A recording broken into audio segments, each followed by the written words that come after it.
Hey y'all. It was so nice to have a week off.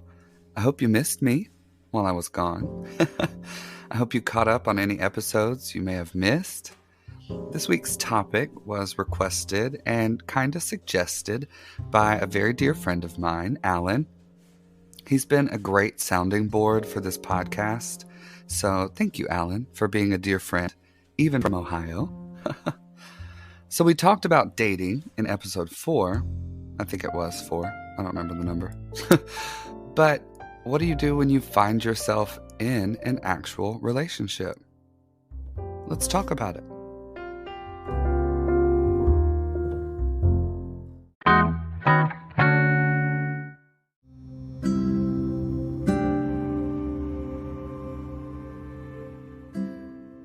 First of all, I'm not sure I'm the best person to give relationship advice, but y'all keep asking for it, so here it is. Gay relationships. Are they different from straight ones? Maybe. But I would say the basic principles apply to both. Good communication, supporting each other, having respect for each other, knowing each other's expectations and what you expect from a relationship and a partner. Being able to acknowledge when you are in the wrong and get out of the way of that ego, because nobody wants to be wrong, right? I'm still working on that. But I think a gay relationship has the potential, if both parties consent, to being more open with their sexuality. Monogamy is something that not all gay relationships practice. And while some do, you have to find what works for you. Open or polyamorous relationships may not be your thing, but it might work for other couples. Everyone's relationship is different. The biggest thing I had to learn, if I'm being honest with y'all, is you cannot compare your relationship to another. If you want something out of your relationship that you're not getting, then you have to communicate that with your partner. If I could give you any relationship advice, be it platonic or romantic, is communicate. So many arguments, misunderstandings, frustrations, and fallouts could be avoided if you communicate your thoughts and your feelings with each other. Now, that's completely easier said than done, but that's where respect comes into play. When communicating issues, be respectful in how you approach an issue. I asked some couple friends of mine, I think they've been together about 10 years, if not a little bit longer, what they, if any, advice that they had to give. And one partner said, choose your battles wisely. Sometimes an issue is worth getting angry or upset over, but most issues are small in the grand scheme of things. Then I would have to agree with them. But when you do have to have those hard conversations, like my granny said, you will catch more bees with honey. Some people, probably most people, respond with the same energy that is thrown at them, that somebody comes at them with. So if there's an issue, approach things with an open mind. Like I said earlier, get that ego out of the way. Another aspect is supporting each other. Set goals together, both personal and couple-oriented. For example, my personal goal is to finish my master's. Aaron is also working on finishing up school, while our couple goal is to buy a house. So we support each other in those efforts. I would say at the beginning of a relationship, support each other, but from a distance. I recommend with a new relationship, don't move in quickly together. Now, we normally equate that stereotype with lesbians, but honey, gay men are just as guilty. You need to keep your own space while you learn about that person and learn how that person can add to your life and help build you up. Because honey, shit gets real when you move in together. You learn a whole nother level of a person. So before you learn 2 levels at once, Find out what's on the surface. I understand enjoying the overwhelming sense of acceptance and love when entering into a new relationship and then always wanting to be around each other 24/7. But codependency in a relationship is a real thing. You can be a couple, but you both need to have your own things. Aaron is a gamer. He has his little iPad games and his little Stadia games. And I do drag. I may be in the minority here, but all of your happiness should not derive from your partner. Other things in life have to give you joy, or that relationship is doomed. And that's a lot of pressure to put on your partner, right? To be expected to be your everything. You can't do that to them. Have friends as a couple and find a community that you can be yourself and involved in. May I recommend your local drag show? But also have separate friends.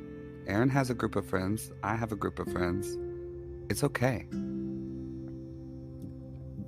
Just this past weekend, actually, I went off for the whole weekend with a group of friends without my husband, and that makes the relationship so much better because it gave me a time to miss him. And then when I got back, I could tell him all the exciting things we did because he wasn't there. He didn't know. And I guess that's where trust comes into play. And while I have Aaron's phone password, I've never gone through it. I've never gone through his messages. I've never gone through his pictures. I've not even gone through his grinder.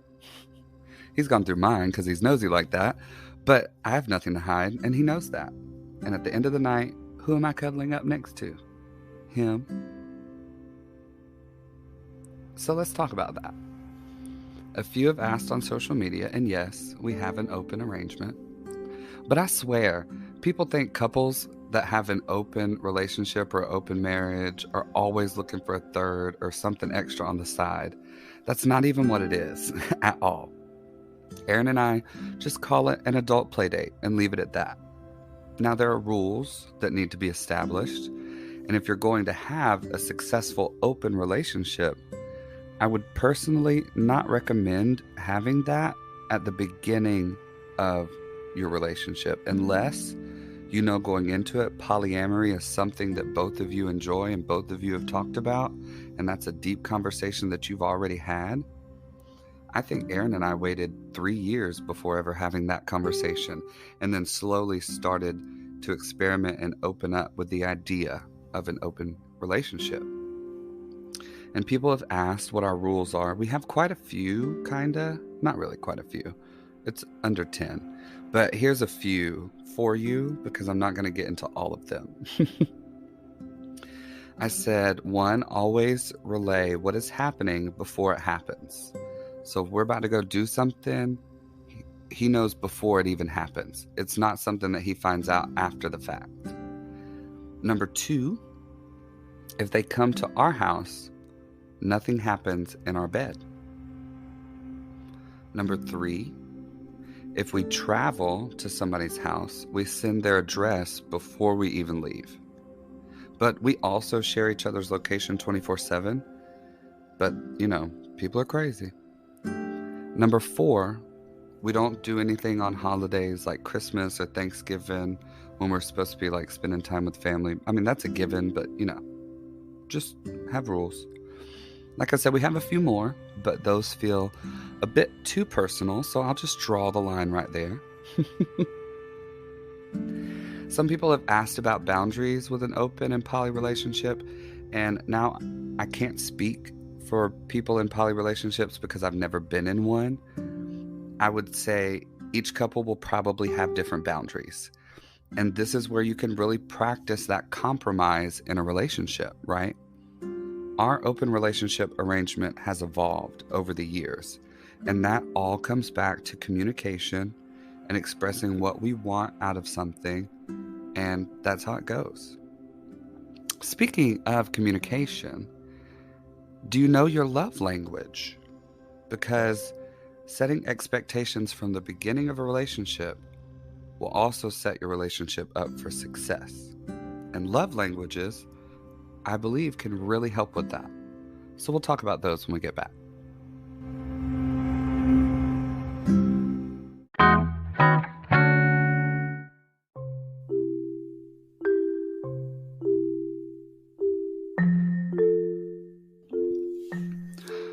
Love languages.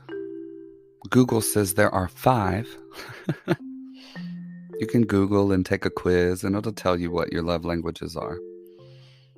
But these are the 5 love languages: words of affirmation, quality time, acts of service, gifts, and physical touch. Mine are almost evenly split between acts of service and physical touch, and while Aaron is most definitely quality time and words of affirmation. You should know your partner's love language. You should know your love language. That way, you each know how to love each other. You can't expect everyone to love or be loved the same way. I won't go through each love language explaining them, but knowing each other's love language is a chance to be vulnerable with each other. I think that's the hardest part about a gay relationship, is that we've had to guard who we are for so long that when we finally do get to open up to someone and leave that little bit of chance for hurt, we quickly run and hide again and try and put that wall back up. But that's a chance you have to take in a relationship. Tear that wall down with them. Open up. Be vulnerable. One of my dearest and newest kinda friends said, "Do not be afraid to love hard and to learn valuable things about yourself during a relationship." And I would have to agree, because trust me, you will learn a lot about yourself along the way. So open up, be vulnerable, allow that person to see and love all of you, even your awful snoring. This is also a chance to learn about compromise and accepting each other's differences. Like how I hate meatloaf and Aaron hates pork chops. Now, those differences aren't deal breakers for our relationship, but accepting your partner's differences could be an asset to the relationship as a whole. And this is where I plug therapy. As gay people, we all have past traumas. We all do. And we can potentially bring that into a relationship. And I need you to hear me when I say this. Your partner is not your therapist. While you most definitely should open up about your feelings and be honest with your partner, don't expect them to be a soundboard of knowledge when it comes to trying fixing your traumas. Because that's not their job, my love. That's a job for a therapist. Self-awareness is a big part of being in a relationship.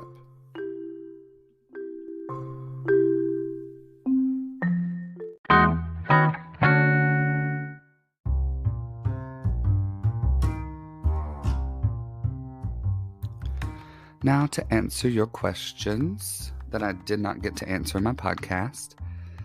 Number 1 says, what do you consider an appropriate timeline for a relationship? And I'm assuming starting a relationship, like you've been dating. And that's honestly different for everyone. With some people, they want to be in a relationship after 3 or 4 dates. And other people wait 6 months. I'll tell that story later. But this is a good way to practice that communication early. If you've gone on a few dates with a person and you're feeling the vibes and you think you're getting those vibes back, shoot your shot. What's the worst they could say? No.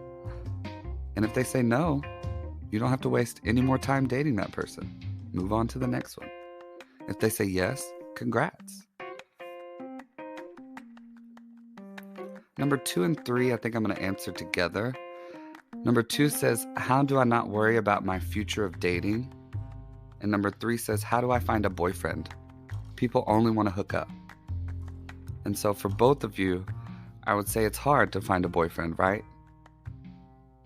We're all afraid of ending up old and alone, with no one to have shared our life with. But I would say when you stop looking, that's when a relationship happens. Honestly, I've seen it more times than I can count. I also recommend both of you listening to my dating episode if you didn't already, because I talk a lot about trying to avoid hookup culture and trying to find an actual boyfriend a little bit in that episode. Hookup culture is not only in the gay community, y'all. I hear my straight girlfriends complain about it all the time. I think it's a boy thing. I know that it feels like digging through the dirt to find a diamond when looking for a relationship in this town. But that's just what it is, this town. You have to look at where we are, and I talk about that a little bit in that episode. But you have to look at the dating pool here. It sucks. Number 4, boundaries for an open or polyamorous relationship. And I talked a little bit about this in the episode, but I wanted to address this question individually. And I would say it's different with every couple. And this is where that communication comes into play. There are things that other couples would be okay doing that I would not be okay doing in my marriage. And that can be a difficult conversation to have, right? But this is a chance for you to be honest and vulnerable with your partner. Maybe you want to open up about a kink that you have, but you're afraid. This is the chance to tear that wall down just a little bit. Number 5, who proposes to whom? And honestly, I would say whoever gets to it first. My favorite videos to watch are when gay couples propose to each other at the same time, because you know that they had this all romantic night planned out, and then they both thought at the same time, this is the perfect night to propose. So those are cute to me. But honestly, I would say whoever gets to it first, which was me. But I think I could tell that Aaron wanted me to propose to him. And I think he could tell that I really wanted to propose to him. So he let me do it. He was completely surprised when it happened. And that's another episode. But that's a hard question, right? Now, I had to reach out to some lesbian colleagues of mine because I don't know nothing about dating women. Let's be honest. The last woman I dated was in high school when I was in the 11th grade, and that just didn't go well. So I literally labeled this bullet head advice from lesbians. Advice from the lesbians. They also said communicate. And they said don't give up. Work for it. They said being with another female that is on the same level hormonally, it does sometimes get hard. Don't let PMS ruin something that could be good. And also don't get PMS and abusive behavior mixed up. And that's one thing that I didn't think about for this episode, was talking about abusive relationships. So I think I'll save that for another episode.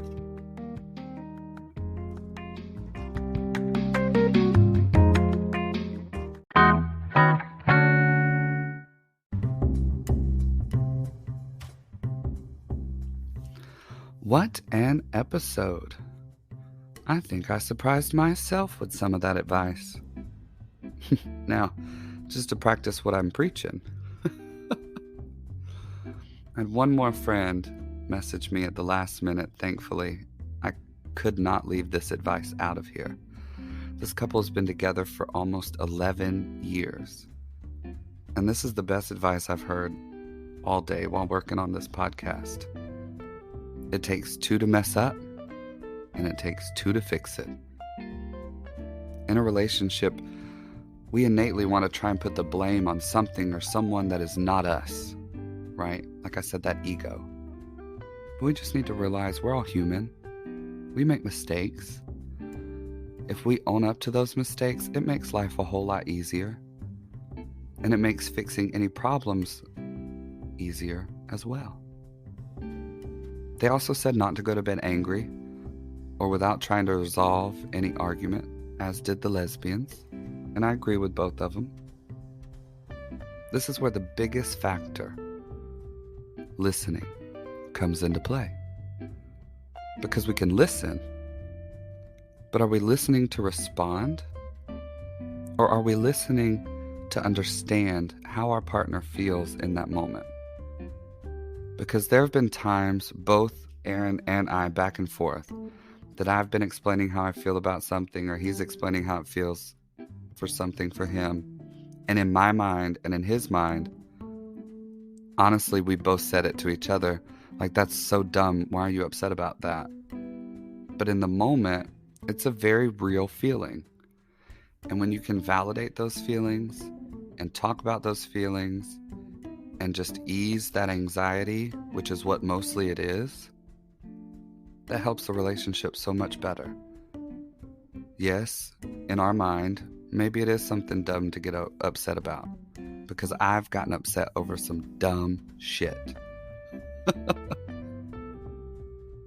But we just have to love them and move on, right? I hope you all have a great week. I'll see you again next week for episode 9. Can't believe it. I wonder what we'll talk about. Love y'all.